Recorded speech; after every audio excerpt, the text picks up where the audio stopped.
રાજ્યમાં પાણીપુરીના શોખીનો ઘણા છે. તમે કોઈ પણ લારી જોશો કે પછી પાણીપુરીના સ્ટોલ, દરેક જગ્યાએ તમને ભીડ જોવા મળશે.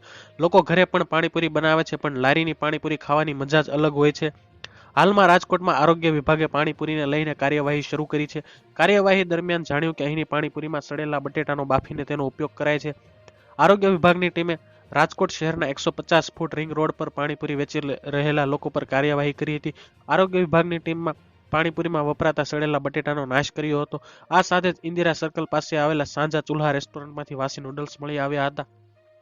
આરોગ્ય વિભાગની ટીમે આ નૂડલ્સનો સ્થળ પર જ નાશ કર્યો હતો. તો હવે રાજકોટમાં પાણીપુરી ખાતા પહેલા સાવધાની રાખજો, જેથી તમે સ્વાદનો ચટકારો લેવામાં તમારી હેલ્થને નુકસાન ન કરી બેસો. તો હાલ માટે આટલું જ રાખીએ છીએ. જો તમને અમારા વિડીયો પસંદ આવતા હોય તો વિડીયોને લાઇક કરજો, ચેનલને સબસ્ક્રાઇબ કરી બાજુમાં આવેલું બેલ આઇકન પ્રેસ કરજો, જેથી તમને અમારા વિડીયોની નોટિફિકેશન્સ મળતી રહે.